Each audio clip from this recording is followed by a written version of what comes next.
j'aimerais m'adresser à toi. En tant que jeune, tu es là et peut-être que tu ne te vois pas comme quelqu'un de spécial. Peut-être que tu n'as pas l'impression, par rapport au quotidien que tu vis, d'avoir une destinée particulière. Peut-être que tu n'attends pas grand-chose de la vie. Tout à l'heure, nous avons eu, je crois c'est Victor, qui disait qu'il y a un jeune sur 5 qui souffre de dépression. Et oui, c'est beaucoup. Donc, je suis sûre que ce soir, il y a certains qui sont concernés par cela et qui sont tellement découragés et malheureux au fond d'eux, à l'intérieur, quand tout le monde est parti et que vous vous retrouvez seul. Certains peuvent sentir un mal-être, avoir le sentiment de ne pas être assez bien, assez fort, assez beau, assez je ne sais. Et la tristesse aussi peut être là, et tu sens comme un vide, et tu sens que tu n'es pas comblé. Et malheureusement, à la vérité, certains ne savent même pas qu'est-ce qui pourrait les combler. Mais ils sentent que ça ne va pas. Alors ils essayent toutes sortes de choses qui peuvent se présenter à eux. Ou bien certains sont tout simplement dans un état de passivité.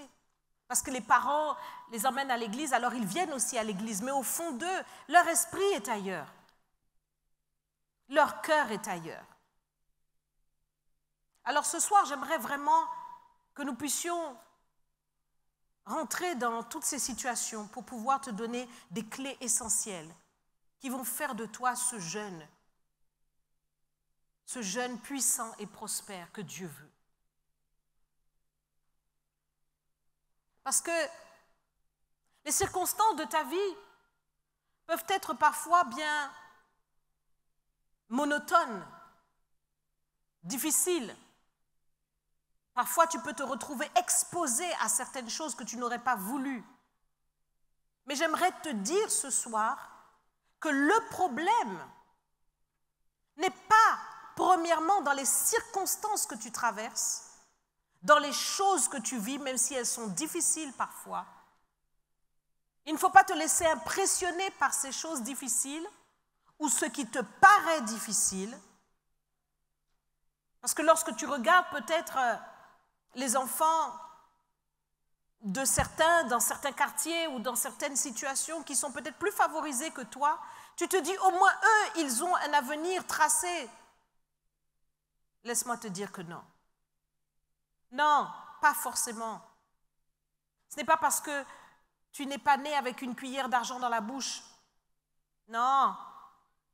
En fait, le vrai problème, ce ne sont pas les circonstances de ta vie, mais le vrai problème, c'est ta mentalité. Ta mentalité. Et nous voulons parler de ça ce soir. J'aimerais parler de ça. Comment tu penses, comment tu vois les choses. Et à travers ce que nous allons voir ensemble, tu vas finir par comprendre que la vie d'un homme ne dépend pas des circonstances dans lesquelles il a grandi ou il est né. Non. La preuve, nous l'avons vu hier. David était le dernier, là, le fils qu'on ne veut pas présenter. Celui qu'on a oublié, abandonné, peut-être rejeté ou relégué à des tâches peut-être que l'on n'aime pas. Celui à qui on a confié le troupeau parce qu'on ne veut pas peut-être le voir, on veut lui donner les tâches difficiles. Mais il est devenu roi. Il est devenu roi. Ce troupeau ne lui appartenait même pas. Ça veut dire que David n'avait vraiment rien à lui. Mais il a fini par avoir tellement que lorsqu'il a quitté cette terre avant de partir, il a donné de l'or, de l'argent, des pierres précieuses à son fils, à son héritier, pour pouvoir construire le temple le plus magnifique qui ait pu exister sur la terre. Et donc, tu dois vraiment comprendre que cela ne dépend pas des circonstances dans lesquelles tu as grandi, dans lesquelles tu es né, ou la vie que tu peux mener aujourd'hui, mais le point, c'est ta mentalité. Comment tu penses? Comment tu réfléchis? Qu'est-ce qui t'anime au quotidien? Quelle est ta pensée? Et il faut que tu comprennes que ta pensée aujourd'hui déterminera ton résultat de demain. Je répète, ta pensée aujourd'hui déterminera ton résultat de demain. Et effectivement, la Bible le dit clairement qu'un homme est tel que sont les arrière-pensées de son âme. C'est ce que la Bible nous dit. Donc tu seras ce que tu penses. Et c'est là qu'il faut commencer à faire un travail. David, de berger, est devenu roi à cause de la qualité intrinsèque de sa pensée intérieure. Et nous allons en parler. Esther est devenue reine, héroïne, célébrée par toutes les générations de Juifs jusqu'à aujourd'hui, à cause du positionnement intérieur de son âme. Donc nous avons besoin de nous pencher ce soir sur cela. Comment tu penses, toi jeune, dans ce lieu? Et je parle aux jeunes. Comme je l'ai dit hier, cela concerne beaucoup. À toi, le jeune, jeune en âge, jeune qui a besoin d'être renouvelé dans ta pensée, peut-être moins jeune aussi. Tout à l'heure, ma chère Patricia, tu m'as présenté, tu m'as dit que je suis puissante et prospère, mais je suis jeune aussi. Elle n'a pas dit celui-là. Mais je suis jeune aussi. Mais oui. Merci pour les encouragements. J'ai un âge certain, mais je suis jeune ici. J'ai encore beaucoup de choses à faire. Un jeune a des choses à faire. Ah oui. Et donc, la jeunesse, c'est dans ton esprit.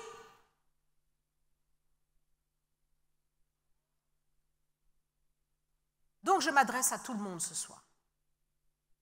Jeune, moins jeune, mi-jeune, comme tu veux. Tu es concerné.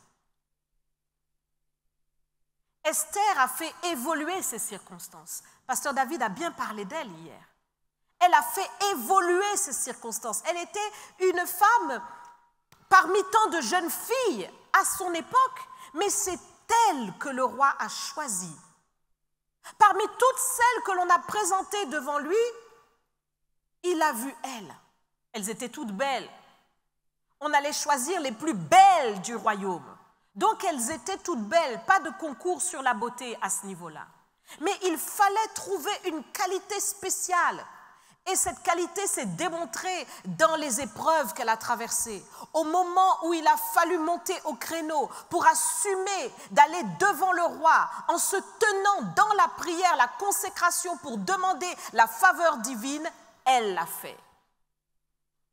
Parce qu'elle s'est positionnée pour le faire.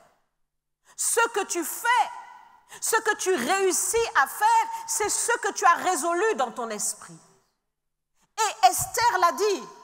J'irai vers le roi, et si je dois mourir, je mourrai. C'est-à-dire qu'elle s'est positionnée à la vie, à la mort. Je dois le faire, je dois y aller, je dois saisir l'opportunité qui m'est donnée de renverser la situation pour tout mon peuple. Je dois y aller. Il y avait une chance, si je puis dire, sur deux. Ça passe ou ça casse, mais elle l'a fait pour que ça passe. Et donc toi aussi, tu dois comprendre ce soir qu'il faut que tu aies le même positionnement si tu veux obtenir le même résultat. Certes, tu ne seras pas roi ou reine de Babylone parce qu'on n'est pas là. Ce n'est plus ce temps-là. Mais dans ce temps, tu seras distingué par Dieu au milieu de ta génération. Et Dieu te fera comme un exemple pour beaucoup. Tu seras le David de ton temps, l'Esther de ton temps.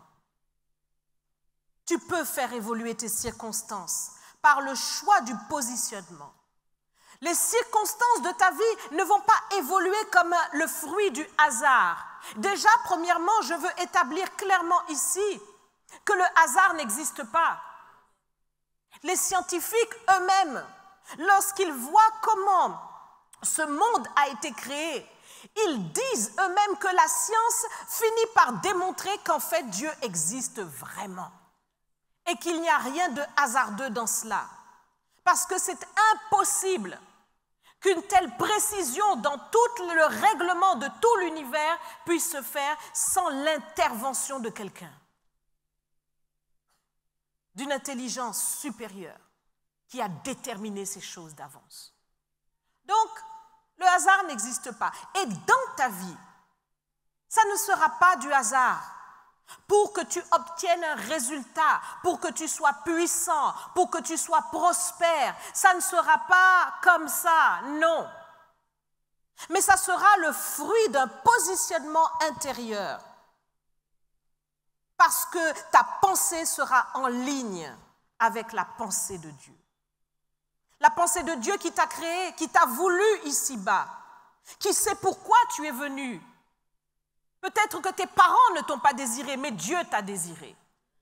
Peut-être que tes parents ont même cherché à t'avorter, tu ne le sais pas, mais ça n'a pas marché. Tu es là parce que Dieu l'a voulu. Et tu es là pour un but. Dieu dit, je connais les projets que j'ai formés sur vous, projets de paix et non de malheur, afin de vous donner un avenir et de l'espérance. Jérémie 29, versets 11 à 13. Dieu sait exactement le projet qu'il a formé sur toi en te faisant venir. Ce n'est pas le fruit du hasard. Tu n'es pas là par hasard, tu n'es pas là d'une manière, génération spontanée, boum, tu es arrivé. Non, non, non, non, non. Dieu l'a voulu, Dieu a pensé à toi. Et je veux clairement établir qu'il a pensé à tout. Il a pensé à toi depuis ton esprit jusqu'à ton corps. Le nez tel que tu l'as là, les yeux comme tu les as là, la couleur telle que tu l'as là, c'est Dieu qui l'a voulu. Tu es né garçon, tu es né fille, c'est Dieu qui l'a voulu. Et donc, tout le reste, toutes les autres pensées que tu peux avoir, malgré tout ce que ce courant pourrait vouloir même te dire, même toutes les émotions ou les choses que tu peux ressentir sont mensonges devant la vérité de la volonté de Dieu sur ta vie. Oui, tout ce que tu peux penser ou tout ce que l'on a dit de toi est mensonge. Le seul qui sait exactement qui tu es et ce que tu dois devenir, c'est Dieu. Je connais les projets. Ah, Jérémie en a fait les frais. Il se retrouve là tout d'un coup, dans une vie paisible, il est là, il vit et tout d'un coup le Seigneur se révèle à lui. Jérémie, Jérémie, Jérémie, tu es un prophète. Depuis avant que tu te sois formé, écoutez bien, avant que tu ne sois formé dans le sein de ta mère, je te connaissais déjà et je t'avais consacré. Alors laisse-moi te dire, toi qui penses que ta consécration qui vient ici le jour où on a versé l'huile sur toi, écoutez bien, ce n'est pas le jour où on a versé l'huile sur toi sur l'estrade. Je t'avais déjà consacré avant que tu n'eusses été formé dans le sein de ta mère. Donc il y a une histoire entre toi et Dieu dont tu ne te souviens pas, mais qui existe avant. Et c'est là que Dieu veut te la révéler. Dieu veut te révéler cette histoire. Et Dieu parle à Jérémie. Dieu lui dit ce qui s'est passé avant. Je t'avais consacré, je t'avais mis à part pour que tu sois prophète des nations. Jérémie, tu n'es pas n'importe qui. Jérémie, tu penses que tu es un enfant? Ne dis pas je suis un enfant, car tu iras vers tous ceux vers qui je t'enverrai. Voyez, donc il y a des choses que Dieu veut vous révéler de votre identité. Vous avez votre pensée. Vous avez vos réalités et vous en tirez des conclusions, vous réfléchissez d'une certaine manière. Tu te dis, oh moi je suis pas, moi je peux pas trop, moi je n'arrive pas, moi je ne peux pas parler devant les gens, moi je ne peux, Jérémie, tu iras. Je ne suis qu'un enfant, tu iras Jérémie. Moïse, mais pareil, mais j'ai la bouche embarrassée. Tu sais très bien que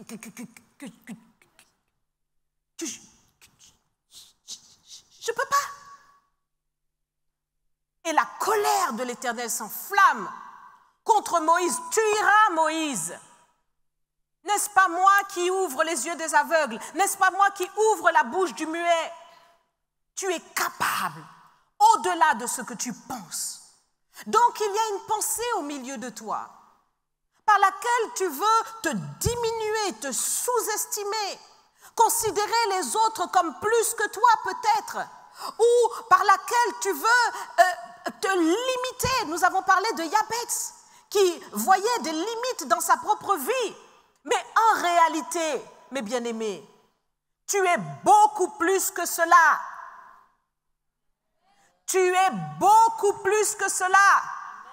Et tu dois le comprendre ce soir, que Dieu veut véritablement te révéler qui tu es. Regardez avec moi Ésaïe chapitre 55 à partir du verset 3. Prêtez l'oreille et venez à moi. Écoutez et votre âme vivra. Je traiterai avec vous une alliance éternelle pour rendre durable mes faveurs envers David. Voici, je l'ai établi comme témoin auprès des peuples, comme chef et dominateur des peuples. Voici, tu appelleras des nations que tu ne connais pas, et les nations qui ne te connaissent pas accourront vers toi. À cause de l'Éternel ton Dieu, du Saint d'Israël qui te glorifie. Cherchez l'Éternel pendant qu'il se trouve. Invoquez-le tandis qu'il est prêt. Que le méchant abandonne sa voie et l'homme d'iniquité ses pensées. Qu'il retourne à l'Éternel qui aura pitié de lui, à notre Dieu qui ne se lasse pas de pardonner. Car mes pensées ne sont pas vos pensées et vos voix ne sont pas mes voix, dit l'Éternel. Autant les cieux sont élevés au-dessus de la terre, autant mes voix sont élevées au-dessus de vos voix et mes pensées au-dessus de vos pensées. Voyez? Donc Dieu a une pensée de toi qui est bien au-dessus de la tienne. Peut-être que tu t'es dit, voilà, dans 5 ans, je serai comme ça, dans 10 ans, je serai comme ça, dans 20 ans, je serai comme ça. Ça ne marche pas devant Dieu. Il a une pensée pour toi. Et sa pensée est élevée. C'est lui qui te glorifie. Voyez? Donc le Seigneur n'est pas là pour autre chose que magnifier ta vie, qu'elle soit un monument à sa gloire. Dieu veut faire quelque chose d'extraordinaire qui dépasse ton entendement. N'entretiens plus les pensées que tu avais l'habitude d'entretenir. Parce que le problème qui se présente, c'est que tant que tu penses comme tu penses, tu ne peux pas faire ce que Dieu dit de toi. Tu vas rester à ton échelle, à ta petitesse, et tu ne feras rien. Mais à partir du jour où tu vas croire et que tu vas t'emparer de la promesse de Dieu pour ta vie, les choses vont changer. Ces pensées qui ne sont pas celles de Dieu, tu dois les renverser. Au quotidien, les pensées négatives que tu peux avoir sur toi, sur ton avenir, les pensées de déprime, les pensées de sous-estime, mais aussi les pensées d'orgueil. Beaucoup de jeunes sont enfermés dans l'orgueil. On veut t'expliquer, on veut prendre le temps de te parler, et parfois je le constate. Dès qu'on veut parler à quelqu'un, boum, tu veux tout de suite en fait répondre, tu coupes même la parole. Donc on ne peut pas te dire quelque chose pour que tu te poses et que tu écoutes. Boum, tu coupes. Non mais pose-toi, on te parle seulement.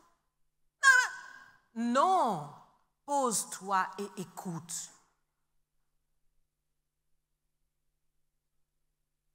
Ton parent veut te parler, ta maman veut te parler et la rébellion monte tout de suite. Oh, j'en ai marre. Il y a des choses qui se passent dans les maisons. Pas parce qu'on vient à l'église, hein. Mais il y a des choses qui se passent. Des fois, ton parent te parle, ta maman te parle, ton papa te parle, et tu restes dans la même pensée. Tu veux garder ta pensée. Il t'a parlé, mais pour toi, cause toujours. Tu peux parler. Oui, oui.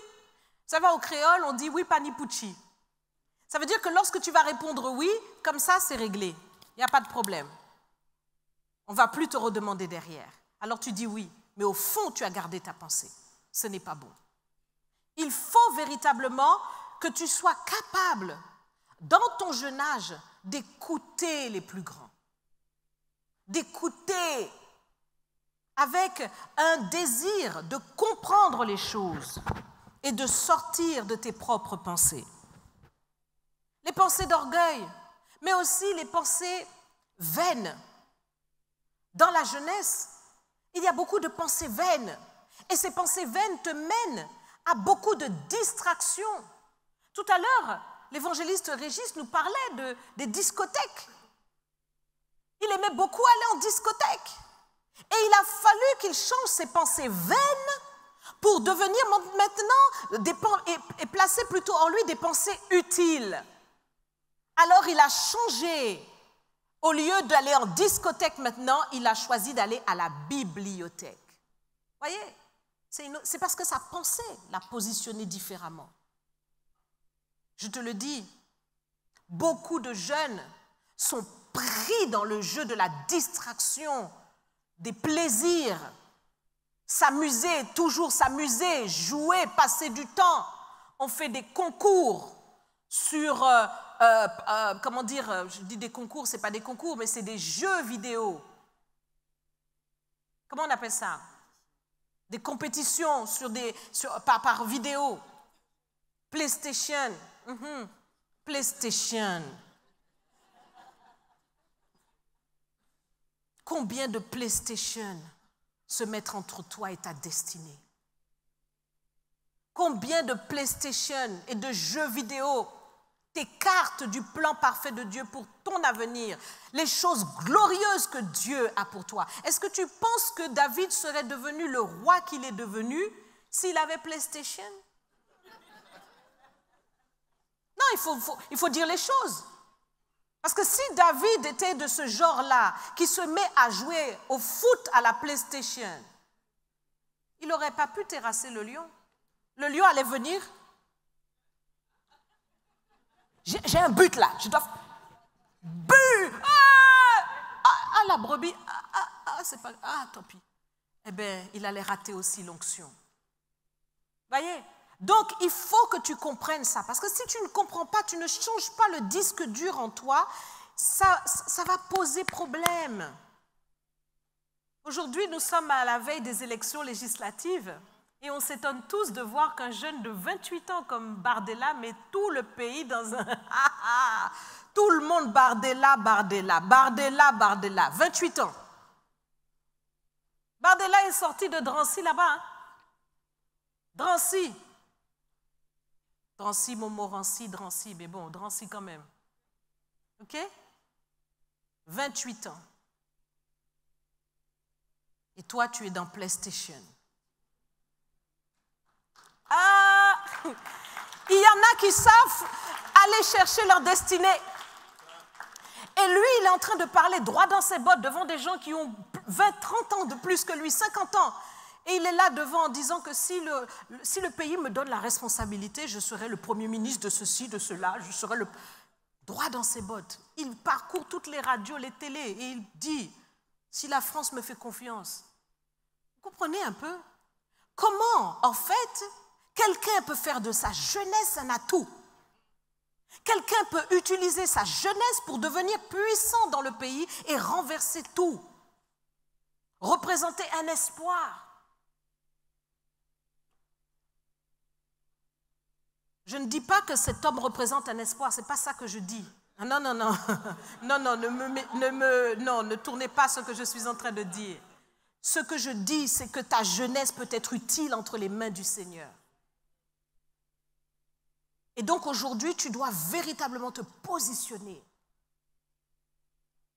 La Bible nous dit dans Romains 12, verset 2, « Ne vous conformez pas au siècle présent, mais soyez transformés par le renouvellement de l'intelligence, afin que vous discerniez quelle est la volonté de Dieu, ce qui est bon, agréable et parfait. » Ne vous conformez pas au siècle présent. Vraiment, je vais faire une grosse parenthèse, mais elle est grosse. C'est peut-être pas une parenthèse finalement.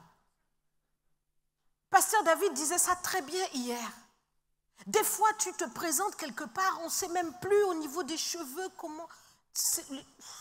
On ne sait plus qui tu es. Le truc a pris une place là, on ne sait même pas c'est quoi. Non, il faut qu'on dise tout. Et avec ça, tu te présentes les jeans déchirés dans tous les sens et tout, et tu espères prendre le boulot. Tu fais entretien sur entretien, sur entretien, sur entretien, et on ne te prend pas. Et tu te poses la question, pourquoi? Je grossis un peu le trait, mais c'est juste pour vraiment faire prendre conscience à chacun qu'il faut être cohérent. Ne vous conformez pas au siècle présent.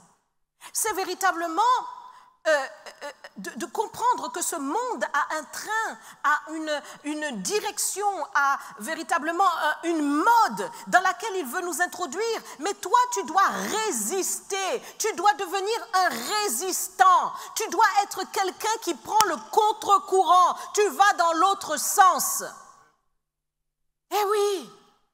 Donc, on veut te dire... Telle chose est bien, mais si la Bible ne dit pas que c'est bien, ça n'est pas bien. Le Seigneur le dit, il dit par exemple de s'habiller décemment. Donc tu dois être décent.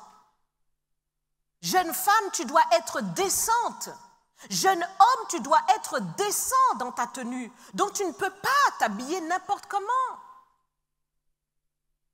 Tu as besoin véritablement de ne pas te conformer au siècle présent. Le siècle présent veut t'introduire dans des choses qui ne sont pas à la gloire de Dieu. Mais toi, ta valeur, ça doit être de plaire au Seigneur. Il nous est dit, afin que vous discerniez quelle est la volonté de Dieu. Est-ce que tu cherches un peu la volonté du Seigneur dans ton choix quotidien? Est-ce que tu cherches à faire ce qui est bon, ce qui est agréable, ce qui est parfait aux yeux de ton Dieu? Dans tes choix, il va falloir maintenant que tu apprennes à assumer, d'aller à contre-courant, à le faire sans honte. Parce que lorsque tu te retrouves dans la cour avec tes camarades de classe, c'est des discussions qui ne sont pas agréables parfois. Chacun veut chanter son palmarès. Chacun veut se vanter de ses conquêtes. Chacun veut dire des choses. Et toi, ta bouche est fermée parce que tu n'es pas dans ça. Mais tu dois être sans honte. Et tu dois au contraire dire, moi, ça n'est pas ma vie. Pendant que les autres sont en train de dire, oh, mais n'importe quoi, toi. Mais qu'est-ce que tu connais, toi? Mais tu connais rien, toi. Tu connais pas les garçons, tu connais pas les filles, tu connais pas... Non. Ah, mais toi, t'es ceci. Non. Moi, j'ai fait le choix. C'est un choix de vie. Tu assumes. Tu ne dois pas en avoir honte. Parce que c'est à la façon dont tu le témoignes, en fait. Parce que si tu recules. Ah bon? Ah, vraiment? Ah, forcément. En fait, le Seigneur le dit, ne tremble pas devant eux. Tu n'as pas à trembler. Dieu lui-même est avec toi, c'est-à-dire le plus puissant de tout l'univers. Mais au contraire, tu dois être fier d'assumer que non, moi je pratique l'abstinence. Et je suis très fière de cela. Parce que ma vie n'est pas à tout vent. Ma vie n'est pas une dissolution. Ma vie est importante à mes yeux.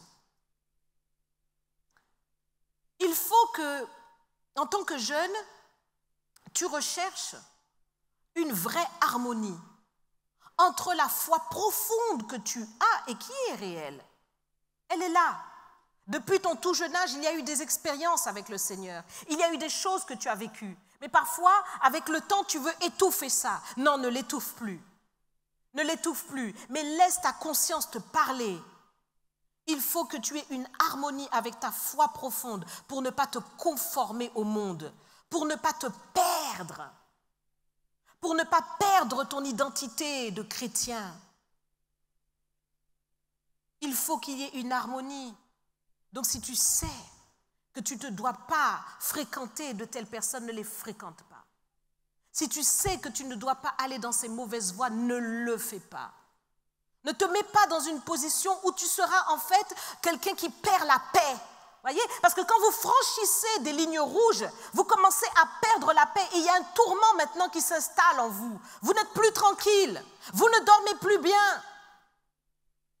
Vous êtes tourmenté.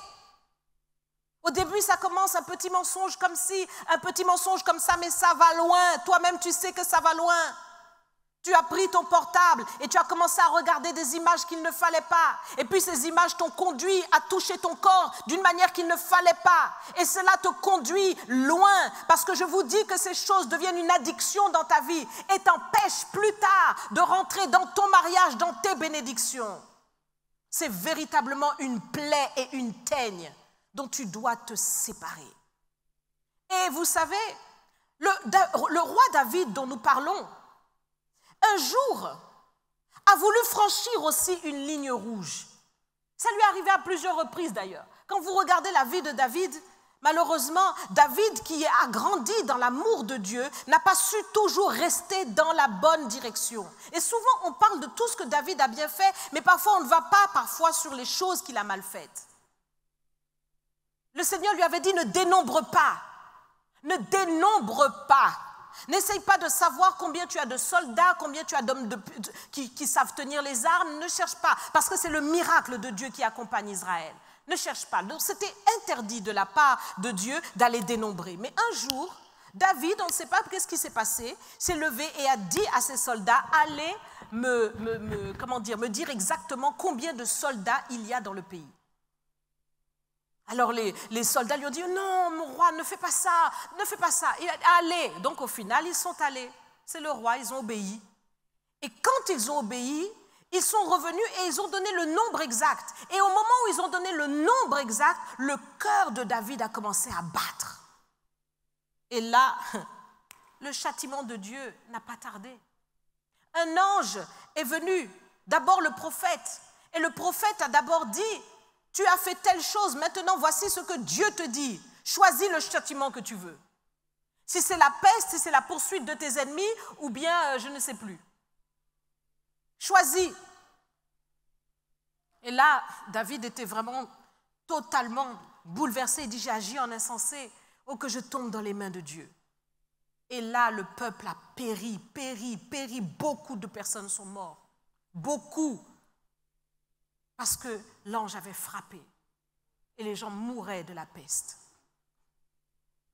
J'aimerais que tu réalises que parfois tu franchis des lignes rouges et tu n'en connais pas les conséquences. Beaucoup méprisent les conséquences du péché dans leur vie. C'est comme la fièvre du samedi soir qui te vient. On t'a dit ne va pas fumer ce truc-là. Ne va pas aller avec ces camarades-là. Ne cherche pas cette fille-là. Cette fille qui t'envoie ces textos-là, arrête ça. Mais tu franchis la ligne rouge quand même. Et ça va loin. Jusqu'à attenter à la vie des fœtus. Il faut que ça cesse. Il faut que ça cesse. Ces comportements de traverser des lignes rouges qui sont si graves, parce que ce sont des châtiments que tu accumules. Dieu, ne rigole pas. Il est bon, mais il n'est pas bonbon. Ah oui, il faut le dire. On va lire avec moi un passage. Proverbe chapitre 3, verset 11, qui dit ceci, « Mon fils, ne méprise pas la correction de l'Éternel, et ne t'effraie point de ses châtiments, car l'Éternel châtie celui qu'il aime, comme un père l'enfant qu'il chérit. » Voyez, donc Dieu châtie. Alors tu vas te dire, mais moi je ne vois pas quand est-ce que Dieu châtie, je ne vois pas son bâton, je ne vois pas le bâton de Dieu, je ne vois pas les coups de Dieu, je ne vois pas les fouets, je ne vois pas. Je vis ma vie, je suis jeune. Je suis beau, les filles, j'ai du succès, je vis ma vie. Mais Dieu châtie. Il y aura un jour, une heure où le châtiment va commencer à s'appesantir. Et c'est ça qui s'est passé pour David. David n'a pas vu tout de suite. Mais quand maintenant le prophète est venu et que le châtiment a été mis en œuvre par Dieu, les choses ont commencé à se dégringoler dans tout le pays. et beaucoup sont morts. Donc, dans le châtiment, tu risques non seulement pour ta vie, mais tu risques aussi pour la vie des autres. Et tu ne comprends pas. Dieu t'a laissé du temps pour te repentir, pour revenir dans les bonnes voies. Tu grandis, 15, 18, 25 ans, 30 ans, et puis tout d'un coup, on te dit monsieur, ou on te dit madame, et on te demande d'aller voir le médecin parce qu'il y a des choses. Oh oh, il y a quelque chose de grave. Ah tiens, comment la maladie est venue là? Regardez avec moi dans Proverbes chapitre 3, versets 6 à 8. Il t'avait conseillé pourtant l'Éternel.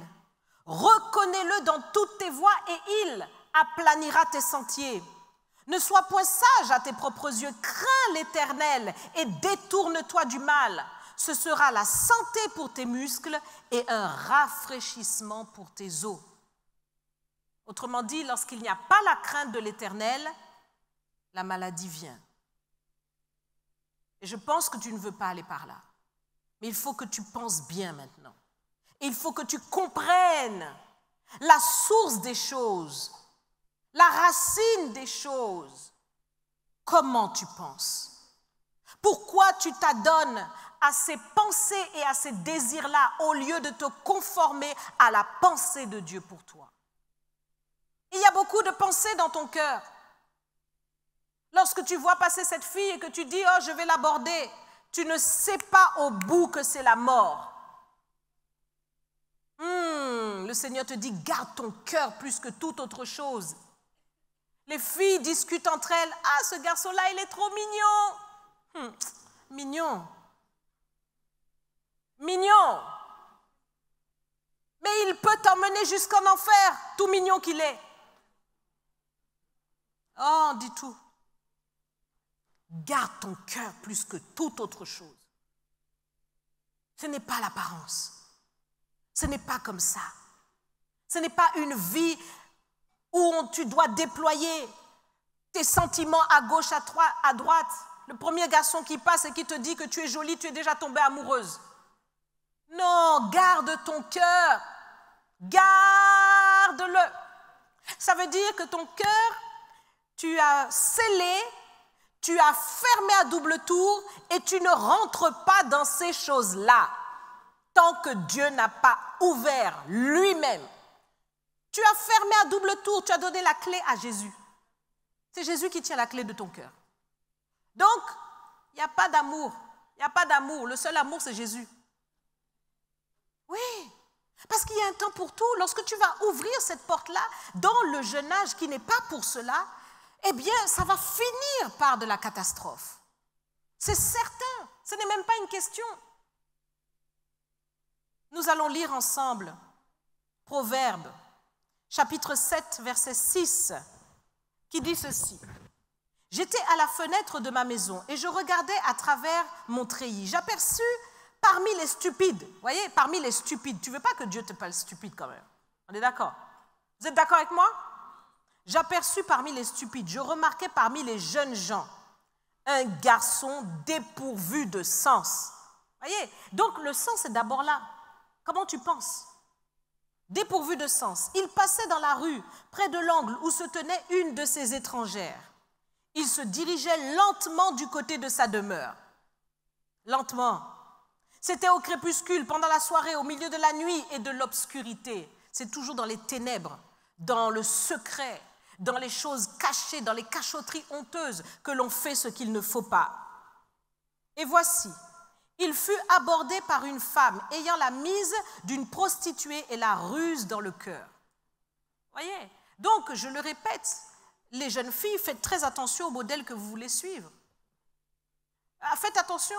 Si c'est les Beyoncé, les Rihanna, les Anaka Yakamura,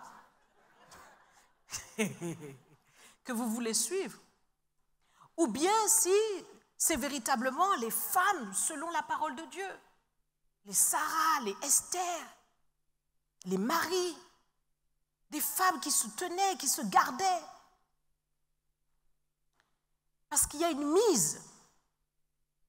Il y a une mise. Il y a un style. Il y a une façon. Il y a la ruse aussi dans le cœur. Elle était bruyante, rétive.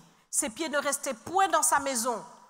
Donc quand tu es une jeune fille et que tu as toujours l'appel du large, que tu veux... Oui, l'appel du large. Tu ne peux pas rester à la maison. Maman te dit, reste là, étudie. Tu veux toujours sortir. Non, mais avec les copines, arrête ça. Parce que là déjà, tu vois ce même état d'esprit. C'est un esprit, mes bien-aimés.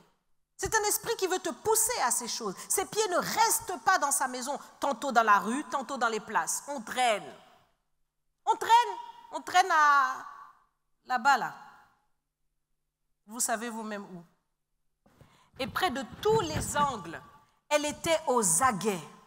Ça veut dire qu'elle est là, en train de guetter qui elle va séduire, comment elle va faire pour pouvoir en fait attraper ce garçon-là. Et je vous dis qu'aujourd'hui, les jeunes filles sont entreprenantes, mes amis. Même vis-à-vis des hommes mariés, aïe. On dit tout, je vous dis. Ton mari va au travail, il va au travail, il rentre chez lui. Mais quand il arrive de l'autre côté au travail, elle est déterminée, celle-là. Elle est déterre. Elle voit bien que ton mari a la bague au doigt. Ce n'est pas son problème. Il s'en fout. Et elle y va à fond.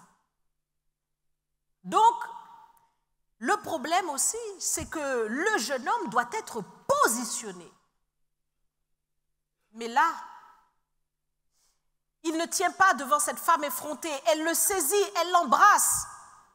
Je devais un sacrifice d'action de grâce. Aujourd'hui, j'ai accompli mes vœux. C'est pourquoi je suis sortie au-devant de toi pour te chercher. Je t'ai trouvé. J'ai orné mon lit de couverture, de tapis de fil d'Égypte. J'ai parfumé ma couche de myrrhe, d'aloès, de cinnamome. Viens, enivrons-nous d'amour jusqu'au matin. Le piège.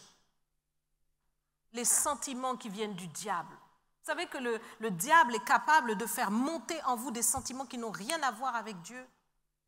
Le sentiment qui vient de Dieu, c'est véritablement cet amour profond qui est un engagement de fidélité. Ça vient de Dieu. C'est un engagement de fidélité. Mais le diable, lui, ce n'est pas l'amour, c'est la passion charnelle. Et il veut te faire croire que tu l'aimes.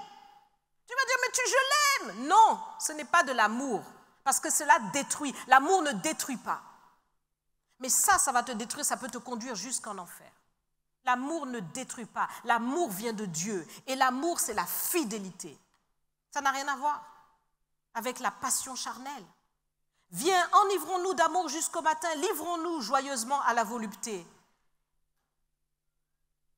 Car mon mari n'est pas à la maison, il est parti pour un voyage lointain, il a pris avec lui le sac de l'argent, il ne reviendra à la maison qu'à la nouvelle lune.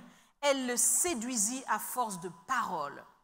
Elle l'entraîna par ses lèvres doucereuses et il se mit tout à coup, à la suivre comme le bœuf qui va à la boucherie, comme un fou qu'on lie pour le châtier jusqu'à ce qu'une flèche lui perce le foie, comme l'oiseau qui se précipite dans le filet sans savoir que c'est au prix de sa vie. Sans savoir que c'est au prix de sa vie. Il y a des choses que tu vas te retrouver à faire sans savoir que c'est au prix de ta vie. Cette vie-là que Dieu a destinée pour toi, cette vie de gloire. Et maintenant, mes fils, écoutez-moi et soyez attentifs aux paroles de ma bouche. Que ton cœur ne se détourne pas vers les voies d'une telle femme. Ne t'égare pas dans ses sentiers, car elle a fait tomber beaucoup de victimes et ils sont nombreux, tous ceux qu'elle a tués. Sa maison, c'est le chemin du séjour des morts. Il descend vers les demeures de la mort.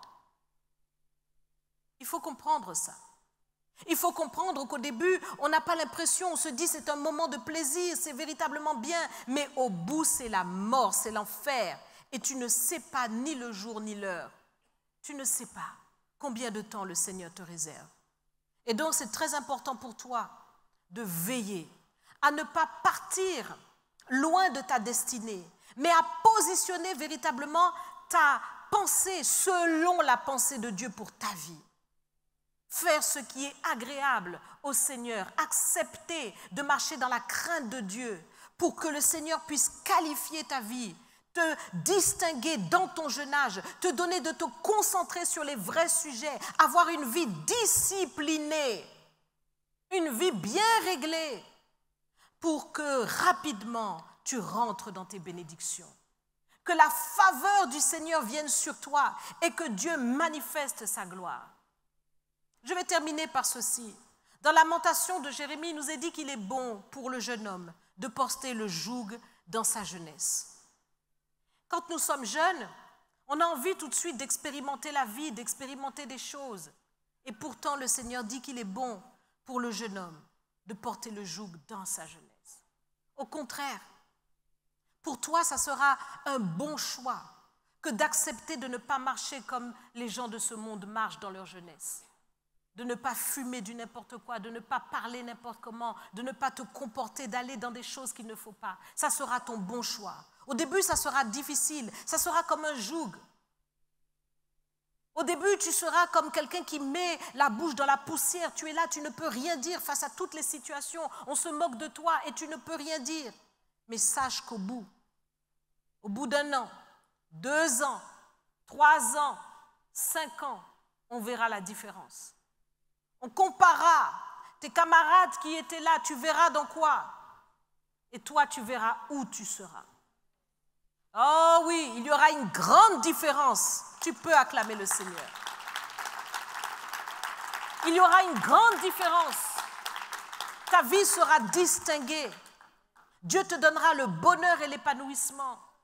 Le bonheur familial sera pour toi. Ce sera une grâce, une bénédiction que tu auras obtenue de la part de l'Éternel. Alors ce soir, mes bien-aimés, je ne vais pas être plus longue, mais ce que j'aimerais, c'est que nous puissions bien faire les choses. C'est que les jeunes qui veulent être puissants et prospères prennent position. Parce que tu as trop laissé longtemps tes pensées errer dans tous les sens et te mettre dans la confusion. Confusion sur toi, confusion sur les choses. Mais j'aimerais que tu reviennes pleinement ce soir. Que tu fasses alliance avec Dieu pour être véritablement cet homme, cette femme qui va se lever comme Dieu le veut, pour avoir la pensée de Dieu, pour ne plus nourrir ni les émotions, ni les sentiments, ni les pensées négatives. C'est vrai, on pourrait tous s'adonner parfois à la colère, parfois au non-pardon, mais Jésus nous a montré l'exemple parfait. Sur la croix, le Seigneur qui avait toutes les raisons de rejeter ce peuple qui ne l'a pas reçu, le Seigneur a trouvé une circonstance atténuante et a dit « Père, pardonne-leur, car ils ne savent pas ce qu'ils font. » Donc il n'y a rien aujourd'hui que tu puisses garder dans ton cœur contre qui que ce soit.